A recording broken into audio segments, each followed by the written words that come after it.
Hello everyone, welcome to Visionary Classes. Here we are with the lecture number 5 for the CSI UGC NET Earth Science paper. We will discuss today about the selected solutions of the section B that came in the 2019 paper. I hope all of you are preparing for the CSR exam that is coming in the month of November. As we know, the dates are also came here. It is on the 19th of November. I wish you all the best, every people. Okay, so let's start the lecture.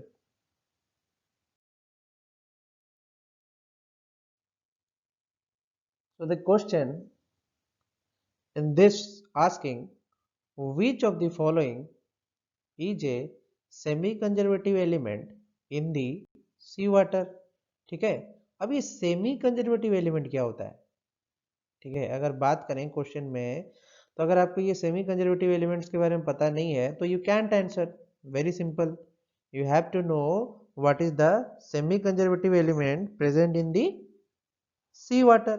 Okay, so if we discuss elements which have constant ratio, ठीक है, constant ratio है, ratio जो है वो आपका constant होगा to each and everywhere in the sea water are called as conservative elements. ठीक है, तो जो भी एलिमेंट सी वाटर में थोड़ा हमारा कांस्टेंट रेशियो दिखाता है ऑलवेज एवरीवेयर, उसको हम कंजर्वेटिव एलिमेंट बोलते हैं.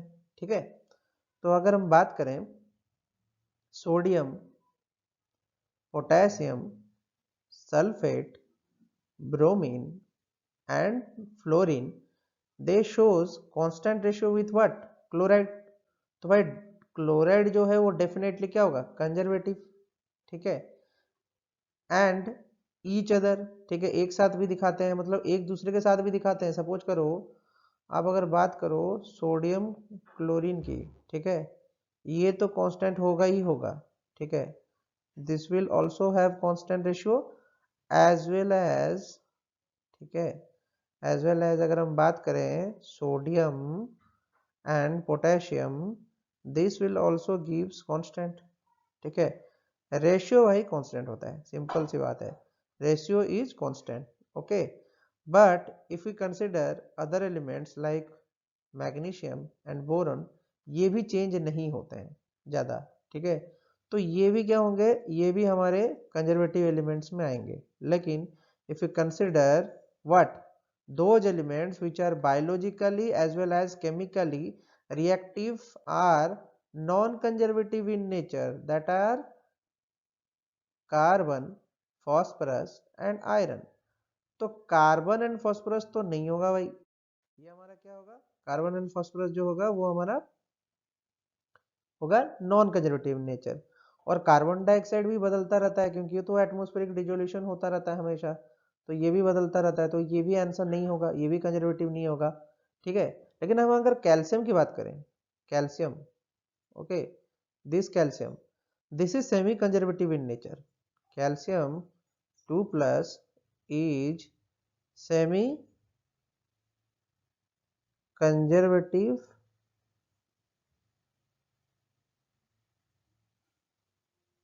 in nature. Okay, because it changes when there is a sediment load, और किसी ऑर्गेनिज्म की न्यूट्रिएंट कंटेंट बढ़ जाती है. ठीक है, जैसे कि कार्बन, कैल्शियम कार्बोनेट के डिसोल्यूशन पे ये मेनली डिपेंड करता है, आपको ये भी पता है. ठीक है, कैल्शियम कार्बोनेट के कंपोजिशन पे डिपेंड करता है कि कितना कैल्शियम कार्बोनेट डिपोजिशन हो रहा है, उसी बेसिस पे चलेगा. तो ये सेमी कंजर्वेटिव एलिमेंट है. ठीक है, ये तो सारे के सारे हमारे कंजर्वेटिव हो गए, और ये जो है ये हमारा सेमी कंजर्वेटिव एलिमेंट होगा. ठीक है, आई होप यहाँ पे आपको ये चीज समझ में आ गया होगा. ठीक है,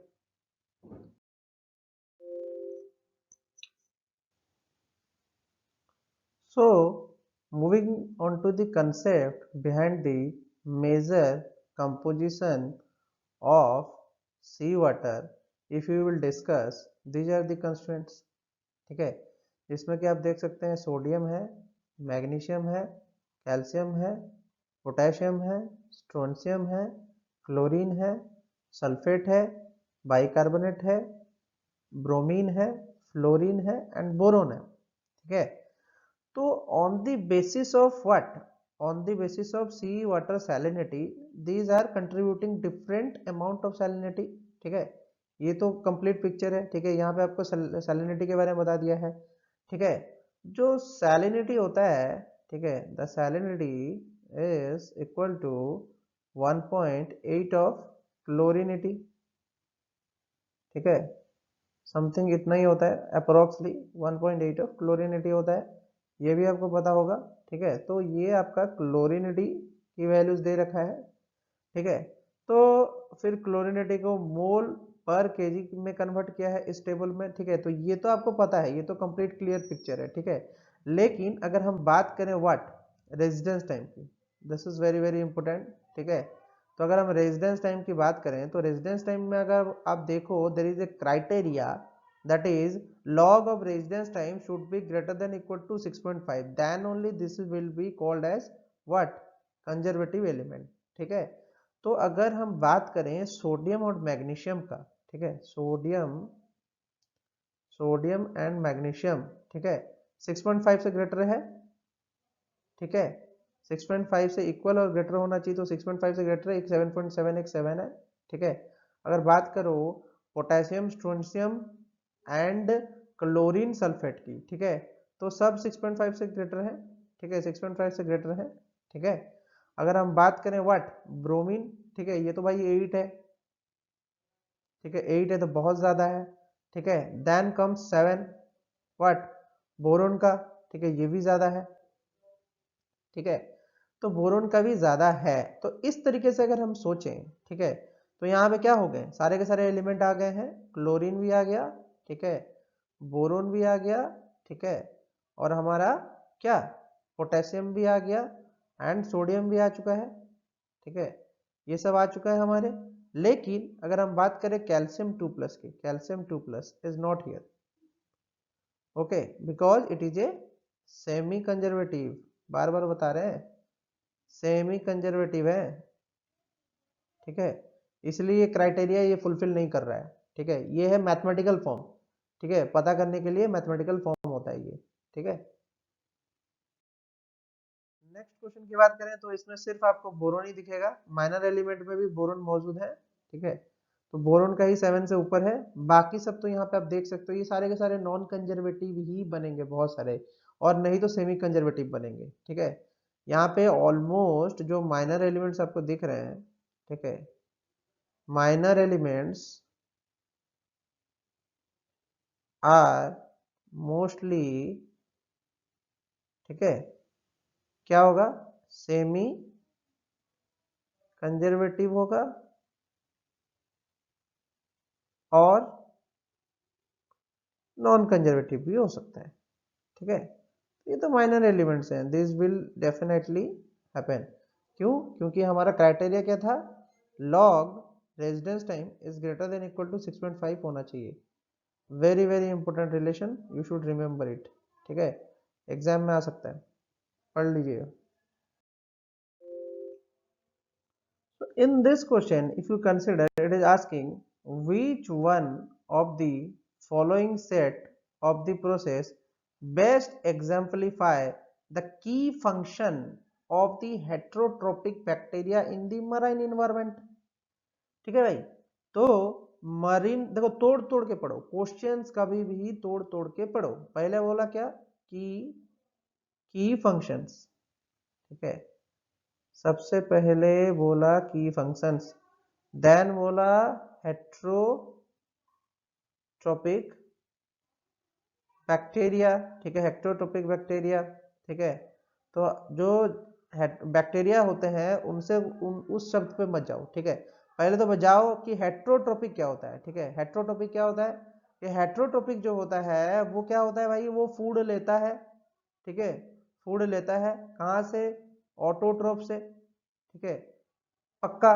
ठीक है, फूड लेता है ऑटोट्रोप से, तो हेट्रोट्रोपिक बैक्टीरिया अगर फूड लेता है ऑटोट्रोप से तो फिर वो करता क्या है, ठीक है, वो करता है क्या, वो रेस्पिरेशन करता है। ठीक है, he does the respiration. Okay, heterotrophic bacteria जो होंगे ऑब्वियसली वो क्या करेंगे, रेस्पिरेशन करेंगे। तो भाई रेस्पिरेशन जहां पे होगा वो तो डेफिनेटली आंसर होगा, ये तो कंप्लीट क्लियर पिक्चर है। ठीक है, रेस्पिरेशन जहां होगा वो तो आंसर होगा ही होगा। ऑटोट्रोपिक प्रोडक्शन तो भाई ऑटोट्रोपिक बैक्टीरिया करेंगे, तो ये तो होने से रहा। ठीक है, न्यू प्रोडक्शन का अर्थ भी वही है भाई। न्यू प्रोडक्शन में भी तुम्हारा हो क्या रहा है, न्यू प्रोडक्शन में भी तुम्हारा कुछ नया मैटर बन रहा है, वो भी ऑटोट्रोप्स ही पैदा करेंगे, क्योंकि फूड तो ऑटोट्रोप से ही बनता है। ठीक है, उसके बाद अगर हम चलते हैं, अगर हम उसके डेफिनेशन पे चलते हैं हेटरोट्रोपिक बैक्टीरिया का, तो heterotrophic bacteria are the main producer of carbon dioxide in the ocean. ठीक है, तो ये CO2 प्रोड्यूस करता है। तो CO2 कैसे प्रोड्यूस करेगा, रेस्पिरेशन के थ्रू से ही करेगा। ठीक है, तो ये फिर से इसी स्टेटमेंट को जस्टिफाई कर रहा है। ठीक है, there by counteracting the biological drawdown of CO2 by the primary production. ठीक है, तो प्राइमरी प्रोडक्शन में क्या हुआ, बायोलॉजिकल ड्रॉडाउन हुआ, लेकिन हेटरोट्रोपिक बैक्टीरिया तो बायोलॉजिकल ड्रॉडाउन नहीं कर रहा है ना। ठीक है, बैक्टीरिया का ड्रॉडाउन कर कौन रहा है, ऑटोट्रोप कर रहा है। ठीक है, लेकिन ये किस रीमिनरलाइजेशन में हेल्प करेगा, remineralisation of phytoplankton derived organic matter. ठीक है, तो रीमिनरलाइजेशन ऑफ फाइटोप्लैंक्टन्स अगर होंगे, फाइटोप्लैंक्टन्स क्या है, फाइटोप्लैंक्टन्स ही वो ऑर्गेनिजम्स हैं जो क्या करते हैं, वहां पे फोटोसिंथेसिस करके तुम्हारा वो बनाएंगे, क्या, फूड बनाएंगे, किसके लिए, हेटरोट्रोपिक बैक्टीरिया के लिए। तो रीमिनरलाइजेशन ऑफ फाइटोप्लैंक्टन कैसे होगा, जब ये फाइटोप्लैंक्टन डेथ हो जाएगा तो उसका ऑर्गेनिक मैटर जो होगा वो डिराइव्ड होगा किसके द्वारा, by the natural production of the heterotrophic bacteria. ठीक है, तो दूसरा वर्ड जो है remineralisation, this word is very very important, ये कीवर्ड था। ठीक है, तो जब ये दोनों सेटिस्फाई कर रहा है तो answer will be definitely remineralisation, respiration. ठीक है, और ऑर्गेनिक मैटर का तो ऑक्सीडेशन करेगा तभी तो रीमिनरलाइजेशन होगा, ये भी बात है। ठीक है, तो ये पॉइंट भी जस्टिफाइड है। ठीक है, this will be your answer. ठीक है, आई होप ये वाला पोर्शन समझ में आया होगा। If you consider the next question, ठीक है, नेक्स्ट क्वेश्चन की बात करें तो बोलता है स्ट्रीम कंपिटेंसी। ठीक है, so stream competency denotes the transport of sediment of. ठीक है, तो भाई सीधा सीधी बात है, अगर डेफिनेशन नहीं पता है किसकी, स्ट्रीम कंपिटेंसी, ठीक है, स्ट्रीम कंपिटेंसी का डेफिनेशन नहीं पता होगा, ठीक है, तो नहीं बना पाओगे। ठीक है, स्ट्रीम कॉम्पिटेंसी क्या होता है भाई, बहुत बहुत इंपॉर्टेंट है हाइड्रोलॉजिकल साइंस में, स्ट्रीम कॉम्पिटेंसी पढ़ना जरूरी है। इन हाइड्रोलॉजिकल साइंस अगर हम बात करें कोर डेफिनेशन की, तो stream competency regarded as the measure of maximum size of particles a stream can transport. ठीक है, देखो पढ़ो तोड़ तोड़ के फिर से, मैक्सिमम साइज ऑफ पार्टिकल्स। ठीक है, तो यहाँ पे क्या बोला, stream competency denotes the transport of sediments of क्या, ऑब्वियसली लार्जेस्ट साइज होगा। ठीक है, क्यों, क्योंकि दिया है क्या, maximum size of the particle. ठीक है, तो ये the particles are made up of grain size ranging from larger, जैसे कि बोल्डर और पेबल्स है, यही सब होते हैं। ठीक है, तो ये depends on the stream velocity also. ठीक है, स्ट्रीम वेलोसिटी हाई होगी तभी वो उस पर क्या मूव कर पाएगा। ठीक है, तो ट्रांसपोर्ट ऑफ सेडिमेंट को स्ट्रीम कॉम्पिटेंसी चाहिए। अरे सपोज करो, अगर बात करते हैं, ठीक है, ऐसा सरफेस है और यहाँ पे स्ट्रीम मूव कर रहा है। ठीक है, और यहाँ पे मैंने बड़े बड़े पत्थर रखे हैं। ठीक है, और यहाँ से तुम्हारा वो मूव कर रहा है, कौन, स्ट्रीम मूव कर रहा है। ठीक है, तो पत्थर को ज्यादा दूर मूव नहीं कर पाएगा, लेकिन अगर हम इसी प्लेन को ऐसे इंक्लाइंड कर दें और यहाँ पे बॉर्डर रख दें, ठीक है, और फिर मूव करवाएं, ठीक है, तो ऑब्वियसली क्या होगा, ज्यादा दूर मूव करेगा, तो इसकी स्ट्रीम कंपिटेंसी किसकी ज्यादा हुई, स्ट्रीम कंपिटेंसी इसकी ज्यादा होगी। ठीक है, इसकी कम होगी। ठीक है, ये चीज समझ में आया। ठीक है, it is very very easy, कोई डिफिकल्ट नहीं था, बहुत इजी था।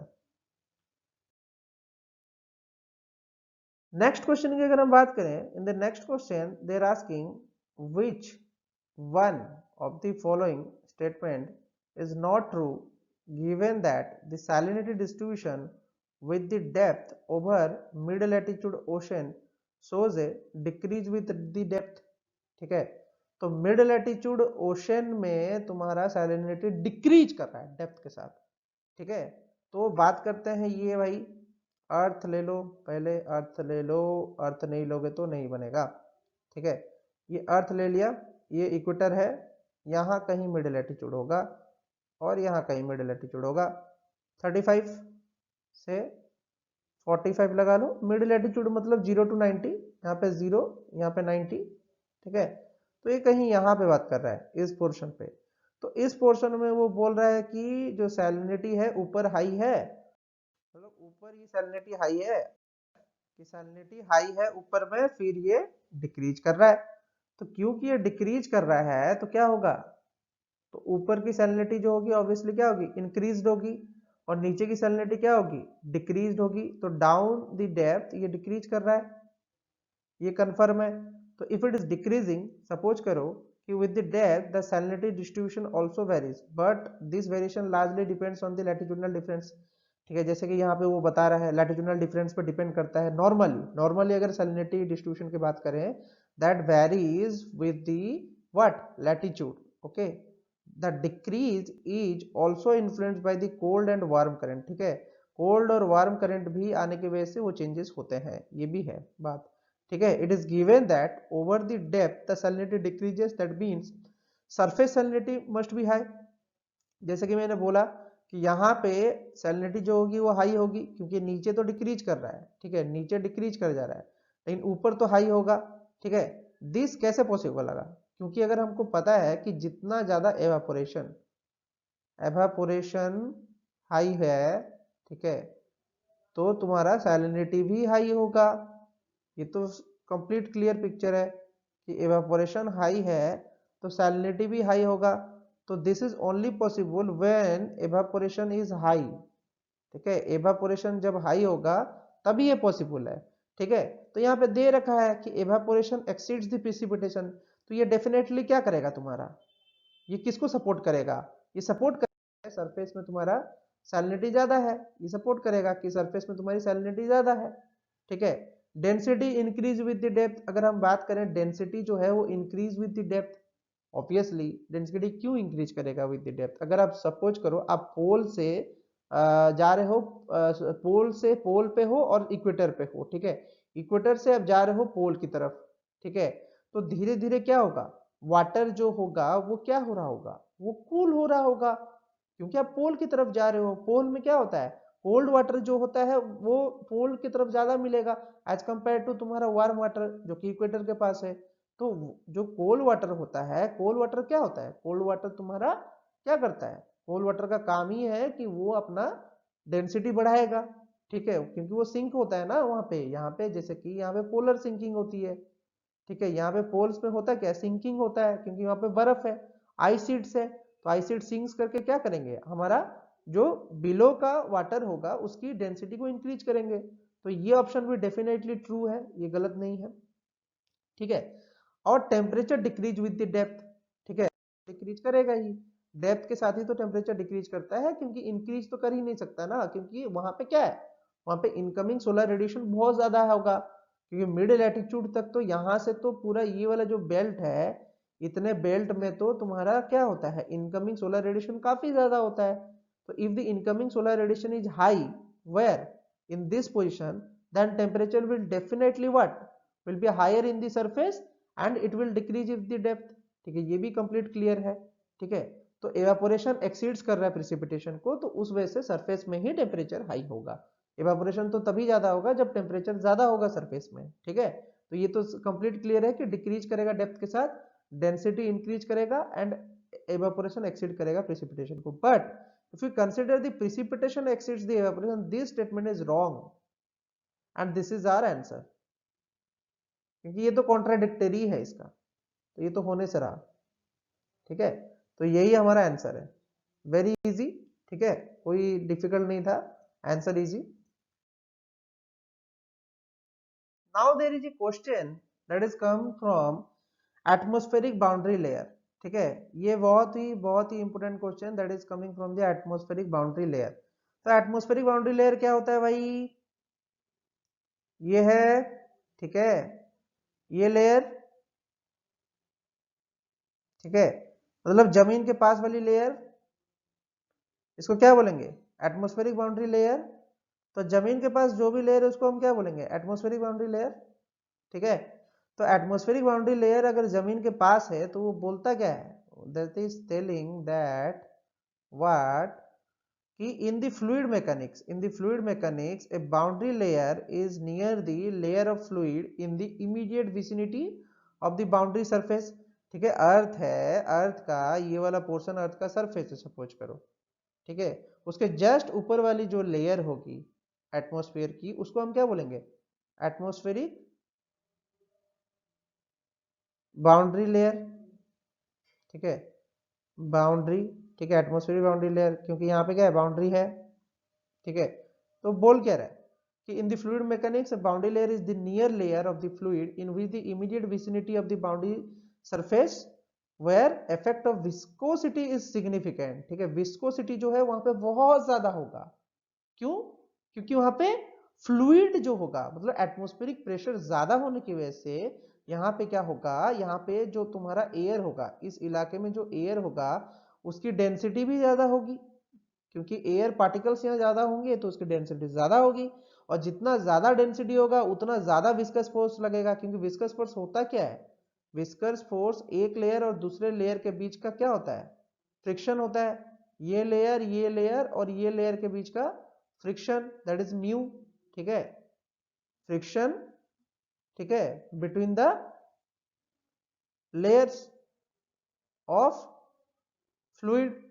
ठीक है, between the layers of fluid में जो फ्रिक्शन लग रहा है, this is what, this is what, this is what, this is your what, this is your viscosity.